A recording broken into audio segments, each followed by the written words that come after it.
Hi ನಮಸ್ತೆ ಎಲ್ಲರಿಗೂ. ನಾನು ರುಕ್ಮಿಣಿ. ಇವತ್ತೊಂದು ಸೂಪರ್ ಆಗಿರುವಂಥ ಬ್ರೇಕ್‌ಫಾಸ್ಟ್ ರೆಸಿಪಿ ತಂದೀನಿ. ಅದೇನಪ್ಪಾ ಅಂದ್ರೆ ಟೊಮೊಟೊ ಬಾತು. ಇಲ್ಲಿ ಬೆಳಗಿನ ಬ್ರೇಕ್‌ಫಾಸ್ಟ್‌ಗೆ ಆಗ್ಬೋದು, ಇಲ್ಲ ಲಂಚ್ ಬಾಕ್ಸಿಗೆ ಆಗ್ಬೋದು, ಇಲ್ಲ ಸಂಜೆ ಸಿಂಪಲ್ ಡಿನ್ನರಿಗೆ ಆಗ್ಬೋದು, ಯಾವುದೇ ಬೇಕಾದ್ರೂ ಆಗ್ಬೋದು.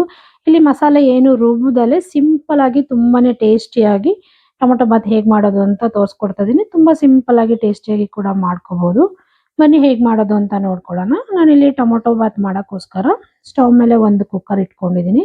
ಕುಕ್ಕರ್ ಕಾಯ್ಕೋತಾ ಇದ್ದಂಗೆನೆ ನಾನಿಲ್ಲಿ 1 ಸ್ಪೂನ್ ಆಗುವಷ್ಟು ತುಪ್ಪ ಸೇರಿಸ್ಕೊಳ್ತಾ ಇದ್ದೀನಿ. ಬೇಕು ಅನ್ನೋರು ಬೇಕಾದ್ರೆ ಇನ್ನೂ 1 ಸ್ಪೂನ್ ತುಪ್ಪ ಕೂಡ ಸೇರಿಸ್ಕೊಬಹುದು. ಇದ್ರ ಜೊತೆಗೆ ಸ್ವಲ್ಪ ಎಣ್ಣೆ ಕೂಡ ಸೇರಿಸ್ಕೊಳ್ಳೋಣ. ಒಂದು 4 ರಿಂದ 5 ಸ್ಪೂನ್ ಎಣ್ಣೆ ಕೂಡ ಸೇರಿಸ್ಕೊಳ್ತಾ ಇದ್ದೀನಿ. ಇಲ್ಲಿ ತುಪ್ಪ ಮತ್ತೆ ಎಣ್ಣೆ ಎರಡು ಕಾಯ್ಕೋತಾ ಇದ್ದಂಗೆನೆ ಸ್ವಲ್ಪ ಸ್ಪೈಸಸ್‌ಗಳನ್ನ ಸೇರಿಸ್ಕೊಳ್ಳೋಣ. ಚಕ್ಕೆ, ಲವಂಗ, ಸೋಂಪು ಕಾಳು, ಪಲಾವ್ ಎಲೆ, ಆಮೇಲೆ ಮರಾಠಿ ಮೊಗ್ಗು, ಒಂದು ಹೂವು ಎಲ್ಲ ಸೇರಿಸ್ಕೊಂಡಿದ್ದೀನಿ. ಜಸ್ಟ್ ಇದನ್ನ ಒಂದ್ಸಲ ಎಣ್ಣೆಯಲ್ಲಿ ತುಪ್ಪದಲ್ಲಿ ಕೈ ಆಡಿಸ್ಕೊಂಡು ಇವಾಗ ಒಂದು 3 ಹಸಿರು ಮೆಣಸಿನಕಾಯಿ ಉದ್ದುದ್ದ ಕಟ್ ಮಾಡಿ ಹಾಕೊಳ್ತಾ ಇದ್ದೀನಿ. ಇದನ್ನು ಅಷ್ಟೇ ಒಂದು 15 ಸೆಕೆಂಡ್ಸ್ ಕೈ ಆಡಿಸ್ಕೊಳ್ಳೋಣ ಚಮಚದಲ್ಲಿ. ಆಮೇಲೆ ಇವಾಗ ಇಲ್ಲಿ ನೋಡಿ 3 ಈರುಳ್ಳಿನ ಮೀಡಿಯಂ ಸೈಜ್ ಉದ್ದುದ್ದ ಕಟ್ ಮಾಡಿ ಸೇರಿಸ್ಕೊಳ್ತಾ ಇದ್ದೀನಿ. ಈರುಳ್ಳಿಲಿರೋ ಹಸಿ ಸ್ಮೆಲ್ ಎಲ್ಲ ಹೋಗ್ಬೇಕು, ಆ ರೀತಿ ನಾವು ಫ್ರೈ ಮಾಡ್ಕೋಬೇಕು. ಜೊತೆಗೆ ಒಂದು ಕರಿಬೇವು ಕೂಡ ಹಾಕೊಳ್ತಾ ಇದ್ದೀನಿ, ಫ್ಲೇವರ್ಗೆ ಚೆನ್ನಾಗಿರುತ್ತೆ ಅನ್ನೋ ಕಾರಣಕ್ಕಾಗಿ. ಈಗ ಈರುಳ್ಳಿ, ಕರಿಬೇವು ಮತ್ತೆ ಹಸಿರು ಮೆಣಸಿನಕಾಯಿ ಮಸಾಲೆ ಐಟಮು ಎಲ್ಲಾನು ಚೆನ್ನಾಗಿ ಫ್ರೈ ಮಾಡ್ಕೊಳ್ಳೋಣ. ಚೆನ್ನಾಗಿ ಅದರಲ್ಲಿರೋ ಹಸಿ ಸ್ಮೆಲ್ ಎಲ್ಲ ಹೋಗಿ ಒಂದು ಕಲರ್ ಬರಬೇಕು, ಅಲ್ಲಿವರೆಗೂ ಇದನ್ನ ಫ್ರೈ ಮಾಡ್ಕೊಂಡಿದ್ದೀನಿ ಕೂಡ ನೋಡಿ. ಇವಾಗ ಇದಕ್ಕೆ 1 ಸ್ಪೂನ್ ಆಗುವಷ್ಟು ನಾನಿಲ್ಲಿ ಶುಂಠಿ ಬೆಳ್ಳುಳ್ಳಿ ಪೇಸ್ಟ್ ಯೂಸ್ ಮಾಡ್ತಾ ಇದ್ದೀನಿ. ಒಂದೇ 1 ಸ್ಪೂನ್ ಸಾಕು. ನಾನು 1.5 ಗ್ಲಾಸ್ ಅಕ್ಕಿದು ಟೊಮೊಟೊ ಬಾತ್ ಮಾಡ್ತಾ ಇದ್ದೀನಿ, ಹಾಗಾಗಿ 1 ಸ್ಪೂನ್ ಸೇರಿಸ್ಕೊಂಡಿದ್ದೀನಿ. ಇದನ್ನು ಕೂಡ ಒಂದು 30 ಸೆಕೆಂಡ್ಸ್ಗಳ ಕಾಲ ಫ್ರೈ ಮಾಡ್ಕೊಳ್ಳೋಣ, ಹಸಿ ಸ್ಮೆಲ್ ಹೋಗೋವರೆಗೂ. ಈಗ ನೋಡಿ ಇದು ಕೂಡ ಫ್ರೈ ಆಗಿದೆ. ಈಗ ಸ್ವಲ್ಪ ಬಟಾಣಿ ಯೂಸ್ ಮಾಡ್ತಾ ಇದ್ದೀನಿ. ಒಣಗಿರೋ ಬಟಾಣಿ ಓವರ್ ನೈಟ್ ನೆನೆಸಿ ಹಾಕೊಂಡಿದ್ದೀನಿ. ಇದು ಆಪ್ಷನಲ್, ಬೇಡ ಅಂತ ಸ್ಕಿಪ್ ಕೂಡ ಮಾಡ್ಕೊಬಹುದು. ಮನೆಗಿತ್ತು ಹಾಗಾಗಿ ಸೇರಿಸ್ಕೊಂಡಿದ್ದೀನಿ. ಅದು ಕೂಡ ಫ್ರೈ ಮಾಡ್ಕೊಂಡಾದ್ಮೇಲೆ ಇಲ್ಲಿ ನೋಡಿ ಒಂದು 4 ಟೊಮೊಟೊ ಹಣ್ಣನ್ನ ನಾನು ಕಟ್ ಮಾಡಿ ಸೇರಿಸ್ಕೊಳ್ತಾ ಇದ್ದೀನಿ. ಟೊಮೊಟೊ ಹಣ್ಣು ಕೂಡ ಸ್ವಲ್ಪ ಇದ್ರ ಜೊತೆ ಈರುಳ್ಳಿ ಜೊತೆ ಎಲ್ಲ ಸ್ವಲ್ಪ ಫ್ರೈ ಮಾಡ್ಕೊಳ್ಳೋಣ. ತುಂಬಾ ಸಾಫ್ಟ್ ಆಗೋವರೆಗೂ ಏನು ಫ್ರೈ ಮಾಡೋದು ಬೇಡ, ಸ್ವಲ್ಪ ಫ್ರೈ ಮಾಡ್ಕೊಳ್ಳೋಣ. ಸ್ವಲ್ಪ ಫ್ರೈ ಆಗ್ತಾ ಇದ್ದಂಗೆನೆ ಒಂದು ಅರ್ಧ ನಿಮಿಷ ಇದಕ್ಕೆ ಸ್ವಲ್ಪ ಮಸಾಲೆಗಳನ್ನ ಸೇರಿಸ್ಕೊಳ್ಳೋಣ. ನಾನಿಲ್ಲಿ ನೋಡಿ 1 ಸ್ಪೂನ್ ಆಗೋಷ್ಟು ನಾನು ಖಾರ ಪುಡಿ ಯೂಸ್ ಮಾಡ್ತಾ ಇದ್ದೀನಿ. ಇಲ್ಲಿ ಖಾರ ನೋಡ್ಕೊಂಡು ಹಾಕೊಳ್ಳಿ, ಜಾಸ್ತಿ ಖಾರ ಬೇಕನ್ನೋರು ಬೇಕಾದ್ರೆ ಇನ್ನೂ ಸ್ವಲ್ಪ ಹಾಕೊಳ್ಳಿ. ಒಂದು ಅರ್ಧ ಸ್ಪೂನ್ ಆಗೋಷ್ಟು ಧನಿಯಾ ಪೌಡರು, ಆಮೇಲೆ 1/4 ಟೀ ಸ್ಪೂನ್ ಆಗೋಷ್ಟು ಅರಿಶಿನ ಪುಡಿ ಇಷ್ಟು, ಆಮೇಲೆ ಜೊತೆಗೆ ರುಚಿಗೆ ತಕ್ಕಷ್ಟು ಉಪ್ಪು ಕೂಡ ನಾನು ಈಗಲೇ ಸೇರಿಸ್ಕೊಳ್ತಿದ್ದೀನಿ. ಇಷ್ಟನ್ನು ಚೆನ್ನಾಗಿ ಫ್ರೈ ಮಾಡ್ಕೊಳ್ಳೋಣ. ಟೊಮೊಟೊ ಇವಾಗ ಇದ್ರ ಮಸಾಲೆ ಜೊತೆಗೆ ಚೆನ್ನಾಗಿ ಸ್ವಲ್ಪ ಸಾಫ್ಟ್ ಆಗೋವರೆಗೂ ಮತ್ತೆ ಧನಿಯಾ ಪುಡಿ ಮತ್ತೆ ಖಾರ ಪುಡಿಲಿರೋ ಸ್ಮೆಲ್ ಎಲ್ಲ ಹೋಗೋವರೆಗೂ ಇದನ್ನ ನೋಡಿ ಫ್ರೈ ಮಾಡ್ಕೊಂಡಿದ್ದಾಗಿದೆ. ಇವಾಗ ಒಂದು ಅರ್ಧ ಕಪ್ ಆಗೋಷ್ಟು ನಾನು ಇಲ್ಲಿ ಗಟ್ಟಿ ಮೊಸರು ಯೂಸ್ ಮಾಡ್ತಾ ಇದ್ದೀನಿ. ಮೊಸರು ಕೂಡ ಆಪ್ಷನಲ್, ಬೇಡ ಅನ್ನೋರು ಸ್ಕಿಪ್ ಮಾಡಿಕೊಂಡು 2 ಎಕ್ಸ್ಟ್ರಾ ಟೊಮೊಟೊ ಕೂಡ ಯೂಸ್ ಮಾಡ್ಕೊಬಹುದು.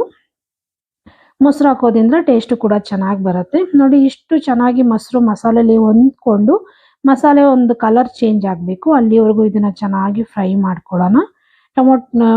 ಮೊಸರಲ್ಲಿರೋ ಗಂಟೆಲ್ಲ ಹೊಡಿಬೇಕು, ಮತ್ತೆ ಮಸಾಲೆ ಕೂಡ ಚೆನ್ನಾಗಿ ಫ್ರೈ ಆಗಿ ಎಣ್ಣೆ ಬಿಟ್ಕೋಬೇಕು. ನೋಡಿ ಆಗಿದೆ ಇದು, ಇವಾಗ ಚೆನ್ನಾಗಿ ಫ್ರೈ ಆಗಿದೆ ಕೂಡ. ಇವಾಗ ನಾನು ಅಕ್ಕಿ ಸೇರಿಸ್ಕೊಳ್ತಾ ಇದ್ದೀನಿ. 1-2 ಸಲ ತೊಳ್ಕೊಂಡು ಹಾಕೊಳ್ತಾ ಇದ್ದೀನಿ. 1.5 ಗ್ಲಾಸ್ ಆಗೋಷ್ಟು ನಾನು ಇಲ್ಲಿ ಅಕ್ಕಿ ಯೂಸ್ ಮಾಡಿದ್ದೀನಿ. ನೋಡಿ ಇಷ್ಟನ್ನು ಇವಾಗ ಚೆನ್ನಾಗಿ ಮಿಕ್ಸ್ ಮಾಡ್ಕೊಳ್ಳೋಣ. ಮಸಾಲೆ ಎಲ್ಲ ಅಕ್ಕಿಗೆ ಚೆನ್ನಾಗಿ ಹೊಂದ್ಕೋಬೇಕು. ಅಕ್ಕಿನೂ ಮಸಾಲೆ ಹೊಂದಿಕೊಂಡು ಚೆನ್ನಾಗಿ ಹೊಂದ್ಕೊಂಡು ಚೆನ್ನಾಗಿ ಫ್ರೈ ಆಗಬೇಕು. ಅಲ್ಲಿವರೆಗೂ 1 ರಿಂದ 1.5 ನಿಮಿಷ ನಾನು ಇದನ್ನ ಫ್ರೈ ಮಾಡ್ಕೊಳ್ತೀನಿ. ನೋಡಿ ಇಲ್ಲಿ ಮಸಾಲೆ ಎಲ್ಲ ಅಕ್ಕಿಗೆ ಚೆನ್ನಾಗಿ ಹೇಗೆ ಹೊಂದ್ಕೊಂಡಿದೆ, ಬಿಡಿ ಬಿಡಿಯಾಗಿಲ್ಲ. ಈ ರೀತಿ ಅಕ್ಕಿಗೆ ಮಸಾಲೆ ಎಲ್ಲ ಅಂಟ್ಕೋಬೇಕು, ಆ ರೀತಿ ನಾವಿಲ್ಲಿ ಫ್ರೈ ಮಾಡ್ಕೋಬೇಕು. ಆಗ ಬಾತ್ ಕೂಡ ತುಂಬಾ ಚೆನ್ನಾಗಿ ಬರುತ್ತೆ. ಇವಾಗ ನೋಡಿ ನೀರು ಸೇರಿಸ್ಕೊಳ್ತಾ ಇದ್ದೀನಿ. 3 ಗ್ಲಾಸ್ ಆಗೋಷ್ಟು ನಾನು ನೀರು ಯೂಸ್ ಮಾಡ್ತಾ ಇದ್ದೀನಿ ಇಲ್ಲಿ. ಜೊತೆಗೆ ಸ್ವಲ್ಪ ಕೊತ್ತಂಬರಿ ಸೊಪ್ಪು ಕೂಡ ಯೂಸ್ ಮಾಡ್ಕೊಳ್ಳೋಣ. ಇಷ್ಟನ್ನು ಹಾಕೊಂಡು ಚೆನ್ನಾಗಿ ಮಿಕ್ಸ್ ಮಾಡ್ಕೊಳ್ಳೋಣ ಒಂದ್ಸಲ ಇದನ್ನ. ನಾನು ಅಕ್ಕಿ ಏನು ನೆನ್ಸಕ್ಕೆ ಹೋಗಿಲ್ಲ, ಡೈರೆಕ್ಟ್ ಆಗಿ ಹಾಕೊಳ್ತಾ ಇದ್ದೀನಿ. ಅಕ್ಕಿ ಎಲ್ಲ ನೆನೆಸಿದ್ರೆ ಒಂದು ವಿಷಲ್ ಕೂಗಿಸ್ಕೊಂಡ್ರೆ ಸಾಕು. ನಾನು ಡೈರೆಕ್ಟ್ ಆಗಿ ಹಾಕ್ತಾ ಇರೋದ್ರಿಂದ 2 ವಿಷಲ್ ಇಲ್ಲಿ ಕೂಗಿಸ್ಕೊಂಡ್ರೆ ಸಾಕು. ನೋಡಿ ಇವಾಗ ಚೆನ್ನಾಗಿ ಮಿಕ್ಸ್ ಮಾಡ್ಕೊಂಡಿದ್ದಾಗಿದೆ. ಕುಕ್ಕರ್ದು ಪ್ಲೇಟ್ ಮುಚ್ಚಿಬಿಟ್ಟು ನಾನು 2 ವಿಷಲ್ ಕೂಗಿಸ್ಕೊಳ್ತೀನಿ. 2 ವಿಷಲ್ ಆಗಿದೆ ನೋಡಿ, ಇವಾಗ ತಣ್ಣಗಾಗಿದೆ ಕೂಡ, ತೆಗೆದು ತೋರಿಸ್ತಾ ಇದ್ದೀನಿ. ನೋಡಿ ಸೂಪರ್ ಆಗಿ ರೆಡಿ ಆಗಿದೆ. ಇವಾಗ ಇದನ್ನ ನೀಟಾಗಿ ಮಿಕ್ಸ್ ಮಾಡ್ಕೊಳ್ಳೋಣ. ನೋಡಿ ಎಷ್ಟು ಚೆನ್ನಾಗಿ ಕಾಣಿಸ್ತಾ ಇದೆ ಕೂಡ, ಒಳ್ಳೆ ಫ್ಲೇವರ್ ಕೂಡ ಬರ್ತಾ ಇದೆ. ತುಂಬಾನೇ ಚೆನ್ನಾಗಿರುತ್ತೆ. ಮಸಾಲೆ ಏನು ರುಬ್ಬೋದು ಬೇಡ, ಅರ್ಜೆಂಟಿಗೆ ತುಂಬಾನೇ ಬೇಗನೆ ಮಾಡ್ಕೋಬೇಕು ಅನ್ನೋರು ನೋಡಿ ಈ ವಿಧಾನದಲ್ಲಿ ಮಾಡ್ಕೊಳ್ಳಿ. ತುಂಬಾನೇ ಚೆನ್ನಾಗಿ ಬರುತ್ತೆ, ತುಂಬಾ ಟೇಸ್ಟಿಯಾಗಿ ಕೂಡ ಬರುತ್ತೆ. ಸ್ವಲ್ಪ ತಣ್ಣಗಾದ್ಮೇಲೆ ಇದನ್ನ ಸರ್ವ್ ಮಾಡ್ಕೊಳ್ಳೋಣ. ಸೂಪರ್ ಆದಂತ ಬೆಳಗ್ಗೆಗೆ ಟೊಮೊಟೊ ಬಾತ್ ರೆಡಿ ಆಗಿದೆ. ಲಂಚ್ ಬಾಕ್ಸಿಗಾದ್ರೂ ಹಾಕೊಬಹುದು, ಇಲ್ಲ ಬೆಳಗ್ಗೆ ಸಂಜೆ ಡಿನ್ನರ್ಗಾದ್ರೂ ಆಗತ್ತೆ. ನೋಡಿ ಸೂಪರ್ ಆಗಿ ಟೊಮೊಟೊ ಬಾತ್ ಟೇಸ್ಟಿಯಾಗಿ ರೆಡಿ ಆಗಿದೆ. ಈ ಟೊಮೊಟೊ ಬಾತ್ ರೆಸಿಪಿ ನಿಮ್ಗೆಲ್ಲ ಇಷ್ಟ ಆಯ್ತು ಅನ್ಕೊಳ್ತೀನಿ. ಇಷ್ಟ ಆದ್ರೆ ದಯವಿಟ್ಟು ಶೇರ್ ಮಾಡಿ, ಲೈಕ್ ಮಾಡಿ, ಹಾಗೆ ಸಬ್ಸ್ಕ್ರೈಬ್ ಮಾಡೋದನ್ನ ಮಾತ್ರ ಮರಿಬೇಡಿ. ಹೀಗೆ ಇನ್ನಷ್ಟು ಸಿಂಪಲ್ ಹಾಗೆ ಈಸಿ ರೆಸಿಪಿಗಳಿಗಾಗಿ ದಯವಿಟ್ಟು ಆಡಿ ಅಡುಗೆ ಮನೆ ಚಾನಲ್ನ ಸಬ್ಸ್ಕ್ರೈಬ್ ಮಾಡ್ಕೊಳ್ಳಿ, ಸಪೋರ್ಟ್ ಮಾಡಿ. ನಿಮ್ಮ ಅನಿಸಿಕೆ ಅಭಿಪ್ರಾಯಗಳನ್ನ ಕಾಮೆಂಟ್ ಮೂಲಕ ತಿಳಿಸಿ ಅಂತ ಕೇಳ್ಕೊಳ್ತೀನಿ.